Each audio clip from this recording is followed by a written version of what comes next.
नमस्ते प्रणाम। तो चलिए हम लोग के एगो देवी जी के गीत सुनावे जा रहल बानी, ओकरा के जरूर सुनल जा।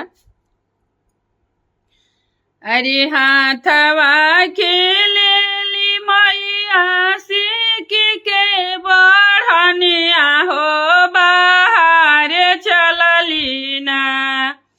हाथवा खेली हली मैया सिक्की के बढ़निया हो बाहर चलली ना।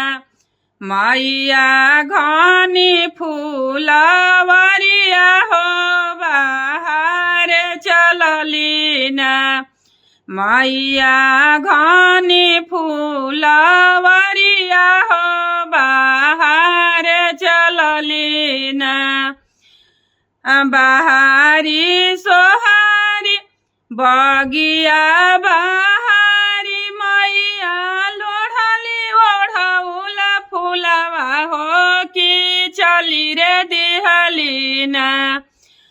बगिया बाहरी मैया लोढ़ली ओढ़ौला फूलवा हो कि चली रे दिहली ना।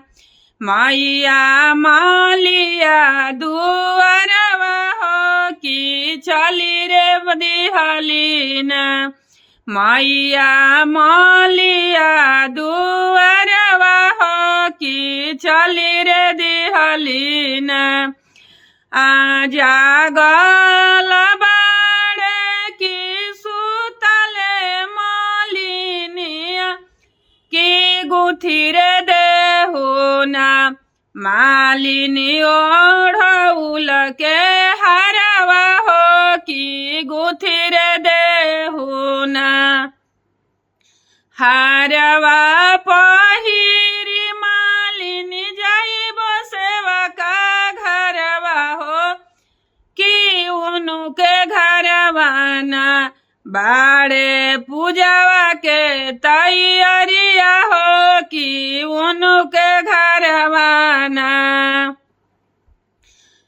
हो खेद बिहान मैया फाटे हो खेद पहरवा हो कि गुथी रे देबो ना।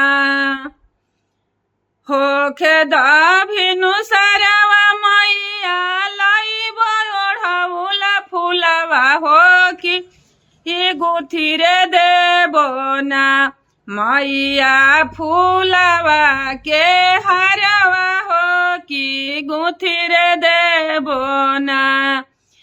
ऐसन सरप तोहके देबो रे मालिनिया कि सातो जनमे ना।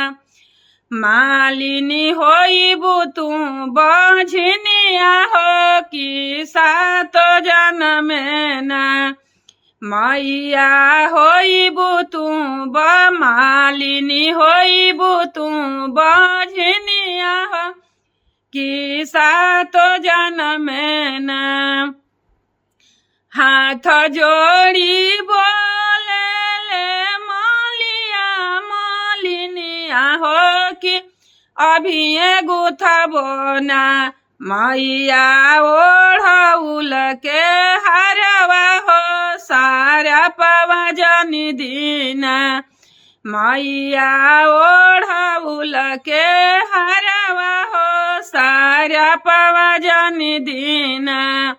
हरवा पहिरी मैया जइहा सेवा का घरवा हो कि उनके घरवा ना।